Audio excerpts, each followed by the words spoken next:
군대에 가서 설령 전쟁이 터지게 되면 나라를 위해서 열심히 싸우는 게 그게 당연한 것이고 그것이 하나님의 뜻인 줄 믿습니다라고 그렇게 군대에 가서 열심히 훈련도 하고 전쟁이 일어나게 되면은 제일 먼저 앞장서서 나라를 위해서 희생하고 헌신하는 게 그게 바른 도리라고 가르치게 되는 것이죠.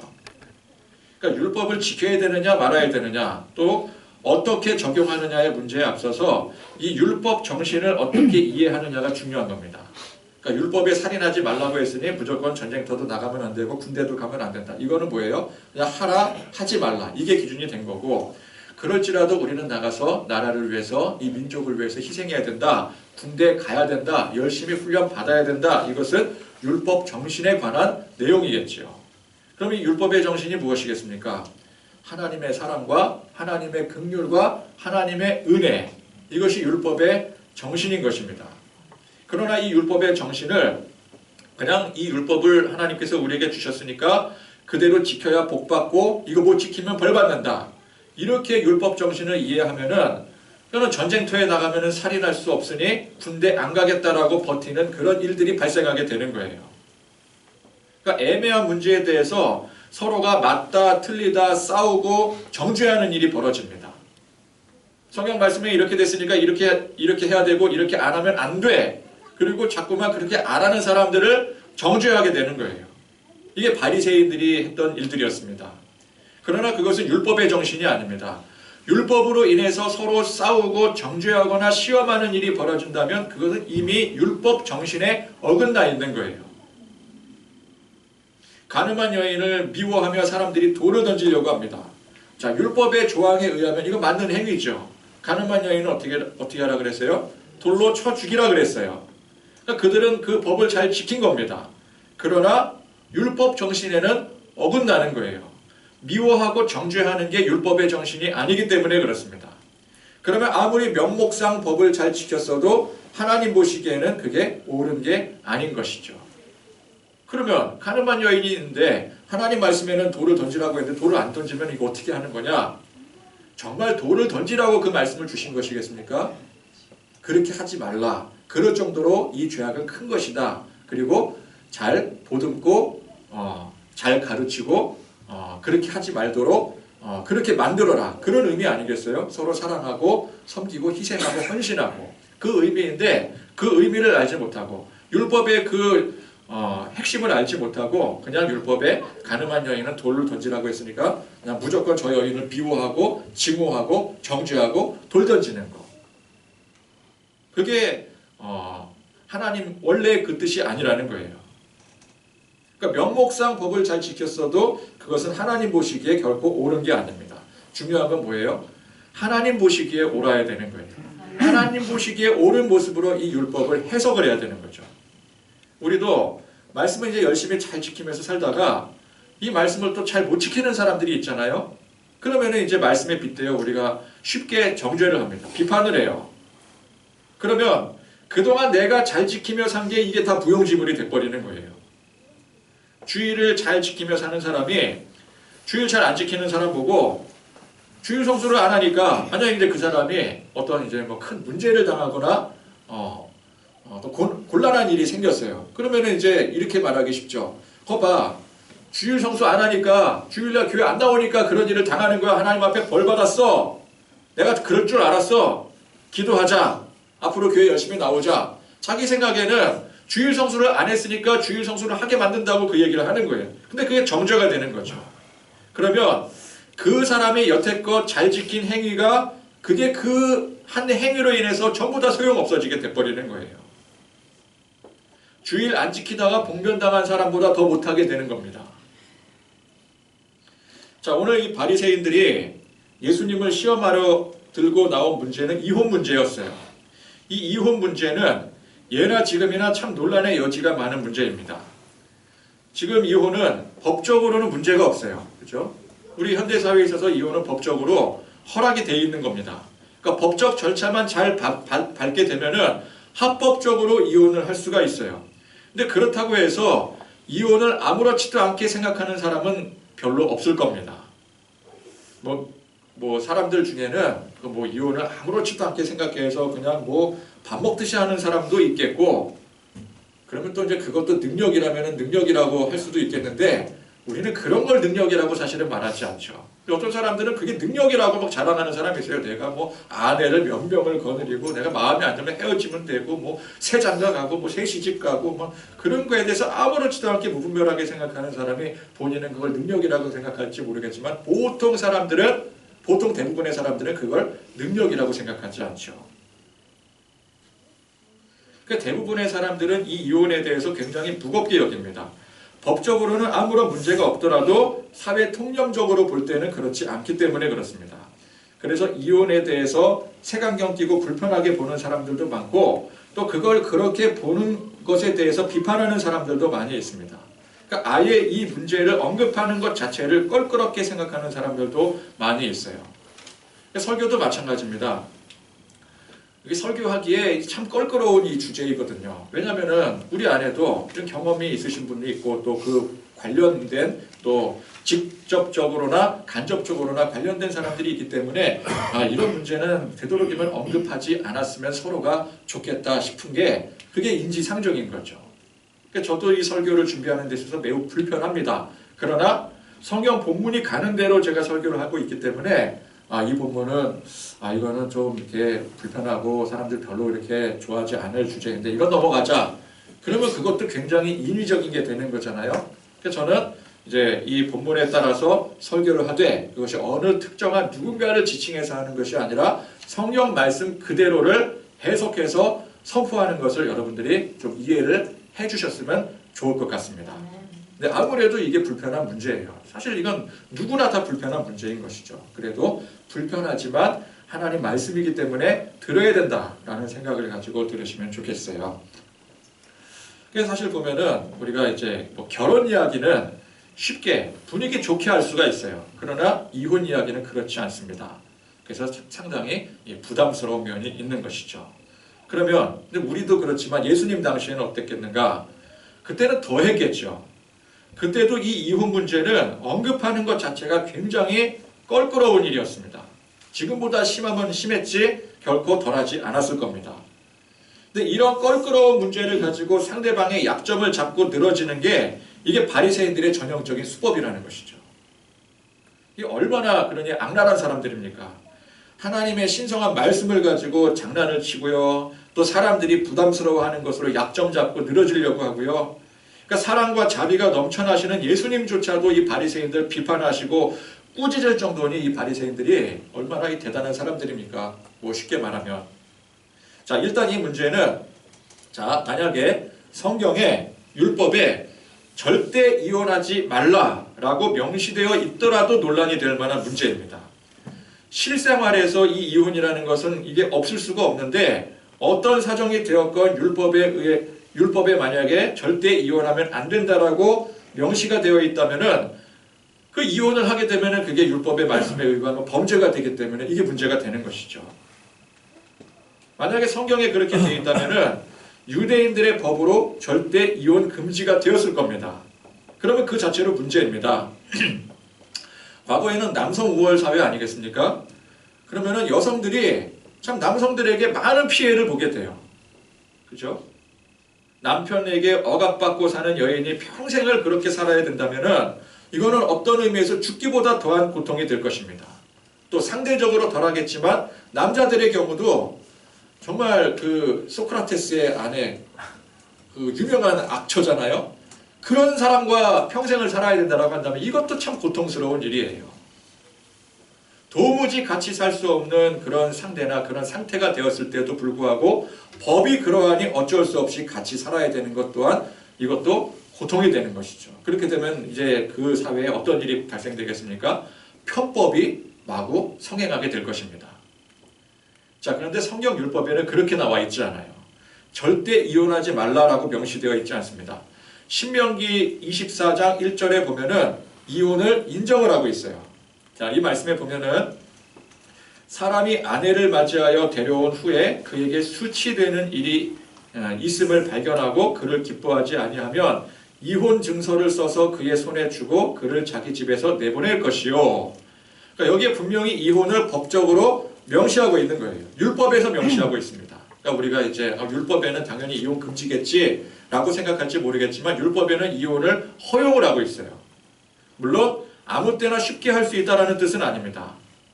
뭐 그건 지금도 마찬가지죠. 지금도 만약에 이제 이혼을 하려고 하면은 이 절차가 그렇게 쉬운 절차는 아니잖아요. 예전에 그 TV 프로에 그 이혼 법정을 다룬 그런 프로가 있었지 않았겠습니까? 그 신구 선생님이 진행했던 그 유명한 마지막에 끝날 때 항상 땅땅 치면서 뭐라 그래요? 4주 후에 봅시다 이러잖아요. 그죠? 그 어떤 사정이든 간에 서로가 정말 힘든 상황이에요. 그런데도 불구하고 이 신구 선생님은 항상 마지막 결론에 4주 후에 봅시다 이러는 거예요. 그러니까 섣불리 선택하지 말고 한 달간이라도 다시 한번 생각하고 검토해보라는 뜻이에요. 하물며 모세의 율법에서는 내키는 대로 할 수 있다는 뜻이 아니라 정말 어쩔 수 없는 상황에서 최후의 보루로서 이 이혼을 허락한다라는 뜻이 되는 것이죠. 그러나 어쨌건 간에 율법의 조항으로서는 이혼은 법적으로 승인이 된 상황이라는 것입니다. 그러나 여러분 쉽게 우리가 생각할 수 있는 것이 그 시대에 그렇게 율법의 승인으로 이혼을 허락했어도 그게 사회 통념적으로 그게 쉽게 허용이 됐겠습니까? 그 시대에 한 번 이혼한 사람은 그 꼬리표가, 남성들은 뭐 전혀 해당이 안 되겠지만 특히 여성들 같은 경우에는 그 꼬리표가 따라 붙는 거예요. 평생을 따라다니게 되는 거예요. 그게 족쇄가 되는 겁니다. 그러니까 재혼은커녕 사람처럼 대접받고 살기가 참 그 시대에는 힘들었을 것이라는 것을 쉽게 짐작할 수가 있는 거죠. 근데 여성들의 경우 특히 더 그게 심해지는 거죠. 옛날에는 참 다 그러지 않았습니까? 여성들이 피해보고 여성들이 항상 나 몰래 눈물 흘려도 그거 아는 사람도 없고. 그래서 옛날에는 참 우리 여성분들이 뭐 동서고금을 막론하고 옛날에는 참 여성분들이 살기 힘들었을 것 같아요. 자, 그래서 이 문제는 딱 이게 옳다 그르다 함부로 말할 수 없는 문제라는 것이죠. 근데 이런 문제를 가지고 예수님께 질문을 하니 뭐라고 질문을 합니까? 사람이 어떤 이유가 있으면 그 아내를 버리는 것이 옳으니까 이렇게 질문을 하는 거예요. 그럼 여기서 옳다라고 대답을 하면 그 옳다라는 근거는 어디에 있어요? 율법에 있는 거겠죠. 신명기 24장 1절에 분명히 명시되어 있는 상황이니까 그걸 가지고 옳다라고 얘기할 수 있어요. 그러나 그렇게 대답한 즉시 이게 사회적인 구설수에 휘말리게 되는 겁니다. 야, 아무리 그렇기로서니 어떻게 이혼을 옳다라고 그렇게 딱 잡아서 말할 수가 있느냐? 통상적으로 이혼을 죄라고 여겨서 이혼한 사람들을 그렇게 핍박하고 정죄했는데 그걸 옳다고 하면은 그 여론이 들끓게 되는 거예요. 그죠? 여론이라는 게 그래요. 여러분, 여론이라는 게 그렇습니다. 옳은 말을 한다고 여론이 그를 지지하는 게 아니에요. 여론은 상황에 따라, 환경에 따라 얼마든지 바뀔 수가 있습니다. 예전에 2006년에 독일 월드컵 그 조별 예선 3차전이 우리나라와 스위스 경기였어요. 우리나라가 이기면은 16강에 진출하는 경기였어요. 그런데 이 축구 경기에서 옵사이드 판정 논란이 나왔습니다. 옵사이드는 이제 옵사이드라는 그 반칙을 범하면은 골을 넣어도 그게 무효가 되는 거거든요. 스위스 공격수가 옵사이드 반칙을 범했다고 선심을 이제 선을 따라 다니면서 이제 옵사이드 하나 안 하나 그거 보는 그 심판이거든요. 그 선심이 깃발을 올렸어요. 깃발을 올리면 선심이 깃발을 올리면 옵사이드라고 판정을 하는 거거든요. 그러니까 옵사이드 판정하고 이제 깃발을 올리니까 우리 수비수들이 동작을 멈춘 거예요. 저건 이제 반칙이라고 생각을 하고. 근데 그 사이에 그 선수가 그냥 골을 넣었어요. 근데 골키퍼도 가만히 있었거든요. 어리버리 가만히 있었어요. 이훈재가. 근데 그때 이제 그게 득점이 인정이 돼버린 거예요. 왜?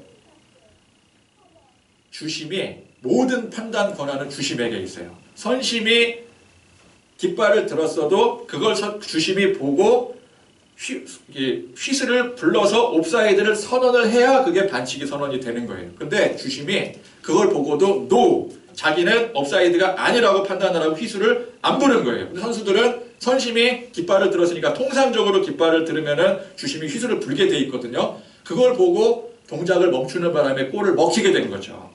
근데 난리가 난 겁니다. 그래서 선심이 이미 옵사이드를 선언했는데 저거 무효돼야 되지 어떻게 저게 골로 인정이 될 수 있느냐.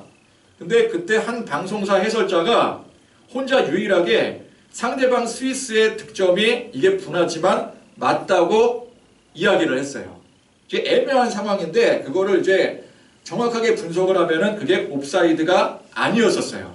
선심이 잘못 판단하고 길을 들었던 거예요. 근데 주심이 제대로 보고 옵사이드 아니라고 이제 선언을 하고 그대로 골로 인정을 한 거죠. 그래서 주심이 그냥 진행시켜서 그게 골로 인정이 되고 결국은 우리나라가 이제 스위스한테 지고 16강 탈락하게 되니까 전 국민이 막 들끓고 일어난 거예요. 주심이 잘못됐다. 그 선수가 잘못한 거다. 그러면서 이제 막 피파에 제소해야 된다. 저거 무효다. 무효 경기 처리해야 된다. 그러면서 갑자기 그 비난의 화살이 누구에게 돌려졌을까요? 심판이 아니고 그 해설자. 올바르게 판단하고 올바르게 해석한 그 해설자에게 모든 그 비난의 화살이 다 돌려진 거예요. 자기는 제대로 보고 제대로 판단한 건데 그냥 사람들이 그냥 막 득달같이 달려들어서 이 매국노야 네가 아무리 잘났어도 그래도 너 우리나라 사람 아니냐 우리나라 편을 들어줘야지 지금 스위스 편을 들어주는 거냐 막 이러면 우리 16강 너 때문에 떨어졌다. 아니 그 사람 무슨 죄가 있어요. 너 때문에 떨어졌대. 그래갖고 그 당시에 그 해설자가 역적으로 몰려서 그 다음부터 방송에 나오지를 못했어요. 4년 동안 방송에 나오지를 못했어요. 이게 여론의 무서움입니다. 여론이 한번 휩쓸리면 그렇게 되는 거예요. 예수님께서 율법에 명시된 대로 말씀을 하셔도 여론은 그게 아니기 때문에 온갖 비난의 화살을 그냥 폭탄을 맞게 되는 거예요. 그러면 그게 무서워서 여론을 의식해서 이혼하면 안 된다 라고 말하면 바리새인들에게 있어서 이는 더할 나위 없이 좋은 먹잇감이 되는 거예요. 그러면 이제 만약에 예수님께서 이혼하면 안 된다 그렇게 말씀하시면은 율법을 즉시 들먹이면서 신명기 말씀 들먹이면서 모세 율법에 이혼을 허용하고 있는데 네가 뭔데 안 된다고 주장을 하는 거냐? 네가 법이냐? 네가 하나님의 말씀을 어기는 거냐? 그러면서 율법을 어긴 죄, 신성 모독죄 같은 프레임을 씌워서 또 공경에 빠뜨리는 거예요. 그럼 또 여론은 또 어떻게 움직여져요? 바리새인들이 저자가 하나님의 율법을 지금 어기고 지금 반대의 말을 하고 있다. 그러면 또 여론은 또 뭐래가 율법을 어겼다, 잘못 주장했다, 그리고 뭐 율법도 어기고 율법도 잘못 해석한 사람이 뭘 가르치겠다고 뭘 전파하겠다고 떠들어대느냐 그러면서 또 예수님을 핍박하는 길로 몰아가게 되는 거예요. 이게 여론의 무서움이에요. 이렇게 해도 여론을 이용하면 여론이 들끓게 되고 저렇게 하면 저렇게 해도 여론이 들끓게 되고 그러니까 바리새인들은 정치꾼들인 거예요. 여론을 조작하고 이용할 줄 아는 사람들인 거죠. 그러니까 이건 어떤 대답을 해도 여론의 힘을 등에 업고 예수님을 핍박하고 공경에 빠뜨릴 심산으로 이런 주제를 가지고 교묘하게 예수님을 공격을 하는 거예요. 어떤 대답을 해도 공경에 빠뜨릴 수 있도록. 자, 이 바리새인들의 간악한 속셈을 예수님께서 모르시겠습니까? 지금은 때가 아직 십자가의 때가 아니기 때문에 예수님께서는 그런 바리새인들에게 호락호락 넘어가지 않습니다. 십자가의 때라면 그냥 넘어가 주시겠죠. 왜? 핍박을 당하고 핍박을 당하는 것이 십자가의 길이기 때문에. 그러나 아직은 십자가의 때가 아니기 때문에 가까이 왔지만 아직은 아니기 때문에 호락호락 넘어가실 리가 만무한 거예요. 예수님은 바리새인들의 질문에 그들이 원하는 대로 답하지 않으셨습니다. 오히려 그들의 무지를 꾸짖으시면서 한 수 가르쳐 주시는 거예요. 자, 오늘 말씀의 순서가 좀 뒤에 있는데 마가복음에 보면은 먼저 그들에게 물으셨습니다. 이게 지금 상황상 정황상 맞아요. 자, 모세가 어떻게 너희에게 명하였느냐? 이렇게 되물어요. 이게 가장 현명한 대답입니다. 근데 여러분 애매한 질문 받았을 때 그 애매한 상황을 모면할 수 있는 가장 좋은, 가장 현명한 방법이 뭐예요? 그 답변을 질문한 상대방에게 도로 던져주는 거예요. 선문답이라고 하나요? 율법에 어떻게 되어 있느냐? 되려 예수님께서 물으시는 거예요. 그러니까 바리새인들은 그거 이혼 증서를 써줘야 됩니까? 말아야 됩니까? 물어보니까 그럼 너희들이 생각할 때는 어떠냐? 너희들이 율법학자 아니냐? 너희들이 한번 대답해 봐라. 율법에 어떻게 되어 있느냐? 그러면은 율법학자들이잖아요, 이 바리새인들이. 여기 대답을 안 할 수가 있겠습니까? 자기들이 율법학자, 율법 도사들인데 그거 대답을 안 하면 자기들 체면이 구기는 거거든요. 왜 대답 못하느냐? 너희들 혹시 모르는 거 아니니? 그러면은 주변의 사람들이 막 웅성웅성 될 거 아니에요. 아니 바리새인들이 율법을 모르나 봐. 어떻게 왜 대답을 못해? 왜 꿀먹은 벙어리가 됐어? 그러면은 바리새인들이 그 상황에 자기들이 난처해지지 않도록 답변을 해줘야 되는 상황이 되는 거죠. 그래서 마가복음에서는 이르되 모세는 이혼 증서를 써주어 버리기를 허락하였나이다. 이렇게 예수님께 들어야 될 그 답변을 자기들이 하고 있는 거예요. 그러면 예수님께서는 이제 어떻게 말씀하시면 돼요? 잘 알면서 그걸 왜 나한테 묻느냐? 그렇게 답변하시면 그걸로 끝나는 거예요. 그러면 그 껄끄러운 문제에 대한 답변을 예수님께서 하신 게 아니라 자기들 스스로 한 게 되는 거죠. 그러나 예수님은 한 수 더 하셔서 그들의 그 무지함을 가르치십니다. 그러니까 모세가 왜 그런 말을 했겠느냐? 그게 다 너희 마음이 완악하기 때문이다. 8절에 너희 마음이 완악하다라는 말은 중의적인 의미가 포함이 되어 있는 겁니다.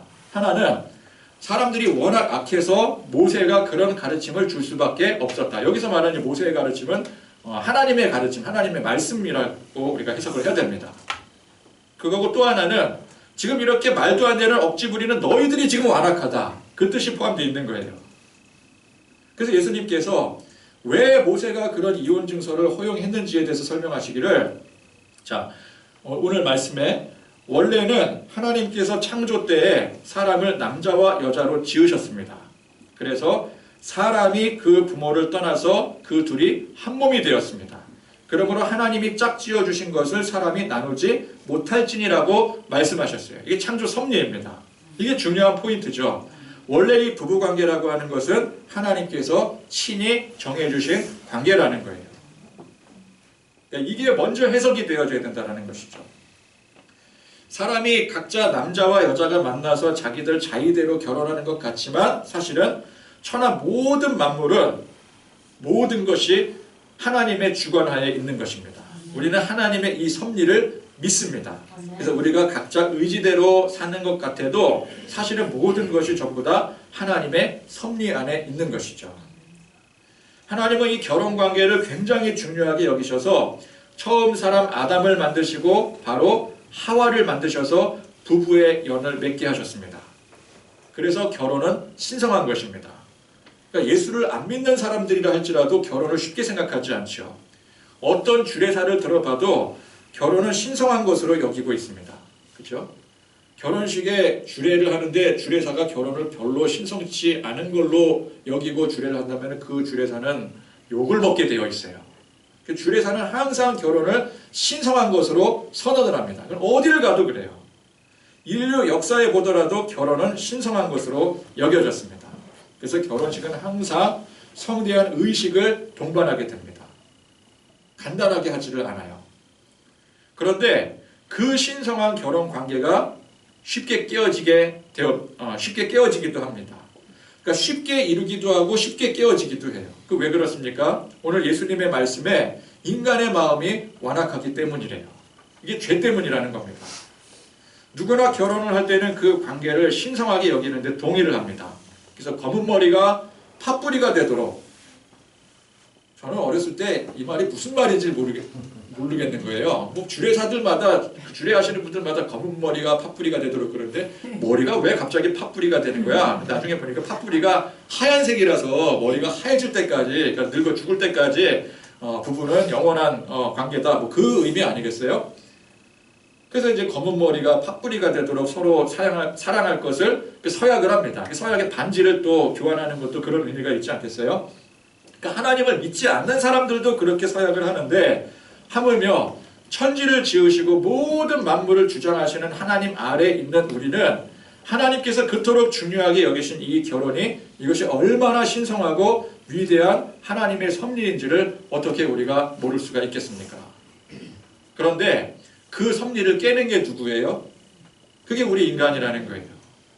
또 마음의 욕망이 생겨서 혹은 귀한 것으로 여기지 못하는 그 어리석음 때문에 이게 자꾸만 깨지는 거예요. 이거는 뭐 이혼 문제뿐만 아니라 우리 삶의 모든 부분들이 마찬가지죠. 우리가 뭐 돈 욕심을 갖는 거거나 아니면은 뭐 이렇게 뭐 사람에 대한 또 뭐에 대한 욕심이 생기고 자꾸 죄 짓는 마음이 생기잖아요. 그러니까 여기 이제 이혼에 대한 문제니까 이게 불편하게 생각하시는 분들 있을 수 있겠지만 이뿐만 아니라 모든 게 다 마찬가지라는 거예요. 모든 부분에 있어서 결국은 우리는 하나님의 섭리를 우리 안에 죄 때문에 깨버리는 거예요. 그러니까 자꾸 이렇게 우리가 이제 막 죄 때문에 연약해지고 그러다가 하나님 앞에 나와서 또 회개하고 또 관계 회복되고 그러는 과정이 이 신앙생활 과정 아니겠습니까? 결국은 이 인간의 어리석음, 이 죄악된 모습으로 이 깨지게 된다는 것이죠. 그러나 또 이렇게만 얘기하면은 또 정말 부득이한 사정에 의해서 어쩔 수 없이 이혼할 수밖에 없는 그런 상황들이 있지 않겠습니까? 그런 사람들도 있을 것이고 그런 입장에서는 이게 억울한 거예요. 그럼 나를 자꾸 죄인이라고 정죄하는 거 아니냐? 내가 그럴 만한 사정이 있어서 그렇게 한 건데 그거는 이해 못하는 거냐? 그러면은 그거는 상처를 2번 건드리게 되는 거죠. 그래서 제가 이 설교를 하기가 싫은 거예요. 그러나 이러한 경우도 어쨌건 결국 인간이 온전하지 못하기 때문에 발생하는 일이 아니겠습니까? 누군가가 잘못했기 때문에 그 관계가 깨어진다면 누군가가 잘못한 그 과정조차도 이것도 인간의 연약함 때문에 비롯된 일이라는 거예요. 그래도 하나님께서 결혼은 신성한 것이고 사람이 절대 나눌 수 없으니 이혼은 절대 금지다. 이렇게 말씀하지 않으시고 이 하나님의 율법을 통해서 그럼에도 불구하고 이혼을 허락하신 것은 원칙은 부부가 연합하여 한 몸을 이루어야 되나 이것이 세상 죄 때문에 오염이 되어서 그렇지 못할 사정이 생기기도 하고 또는 부득이한 사정 때문에 어쩔 수 없이 그런 상황까지 처해져 있는 그런 또 개인적인 사정이 있을 수도 있고 근데 그런 이제 여러 가지 그 상황에 대한 것들을 하나님께서 인정을 해주시는 거예요. 인정해 주시는 거예요. 죽지 못해서 겨우 사는 사람은 어떻게 하겠습니까? 이혼을 해서라도 그 사람은 살아야 되는 거 아니겠어요? 그런데 그냥 법으로 이혼하면 절대 안 돼. 그렇게 못 박아버리면 그 사람은 그렇게 이혼을 하게 되면 하나님 법을 어기게 되는 거잖아요. 그러니까 하나님은 우리 인간의 연약함 혹은 죄악 때문에 여러 가지 그 상황 때문에 생기는 그런 균열에 의해 생길 수 있는 것에 대해서 유보적인 판정을 주신 거예요.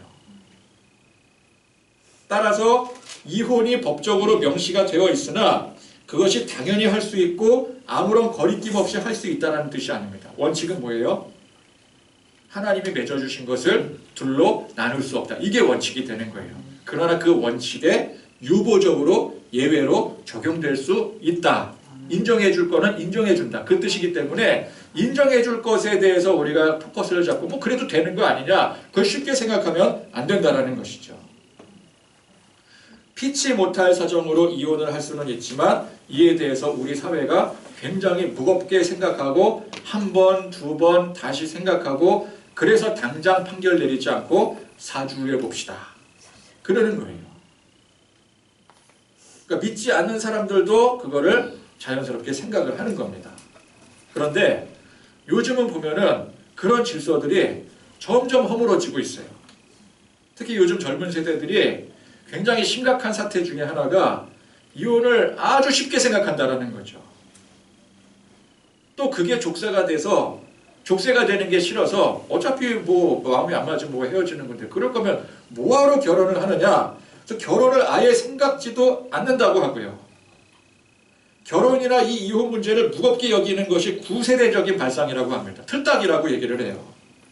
근데 여러분 이것은 결국 구세대적인 발상이 아닙니다. 이건 세대를 넘어 인간의 근본에 해당되는 문제인 것이죠. 하나님의 섭리요 가장 신성한 질서인 겁니다. 창세기 인간 창조에 보면은 가장 처음 이 관계 형성된 게 부부관계라는 거예요. 부모 자식 간의 관계가 아니라 부부관계부터 먼저 시작이 됩니다. 부부관계가 시작이 돼야 그 다음에 이제 자녀들이 나오는 거거든요. 이게 무너진다는 것은 세상의 근본이 무너진다는 뜻입니다. 주님 오실 때가 더욱더 가까웠다는 뜻이 되는 것이죠. 우리 중에 누구도 이혼 문제에 대해서 정죄할 권리가 있는 사람이 없습니다. 나는 그거 한 번도 안 해봤어. 나는 떳떳해. 그러니까 그 문제에 대해서는 떳떳할지 모르겠지만 그것도 표면적으로 떳떳한 거지 내면적으로 들어가면 전혀 떳떳하지 않은 거예요. 또 다른 부분에 있어서 우리가 뭐 하나님 말씀 어기고 죄짓고 살아가는 것들이 얼마나 많습니까? 그러니까 우리는 여기에 대해서 권리가 없어요. 하나님의 섭리를 들먹이면서 이 문제에 대해서 비판하거나 판단하려고 하지 마시기를 바랍니다. 누가 이혼했다 그러면 뭐 죄지었다라고 수군거리는 게 이게 바리새인들의 모습 아니었겠습니까? 우리가 그 바리새인들처럼 그렇게 하면 안 된다라는 거예요. 또 그렇다고 해서 이 이혼 문제를 쉽게 생각해서도 안 됩니다. 아 이혼이 뭐 어때서? 안 맞으면 못 사는 거지 뭐. 그러느니 차라리 이혼하라고 해. 우리 주변에 힘들게 사는 사람한테 그렇게 조언하는 사람들도 덜어 있어요. 아 그럴 거면 이혼해 그냥. 나 같으면 이혼하겠어. 그걸 굉장히 쉽게 생각하고 쉽게 말하는 경우들도 있는데 이게 굉장히 위험한 발상이라는 겁니다. 우리가 전부 죄인이기 때문에 그 어떤 행위에 대해서 정죄할 권리가 없지만 또 이것이 쉽게 결정하고 쉽게 받아들여질 문제도 아님을 인식하시기를 바랍니다. 아멘.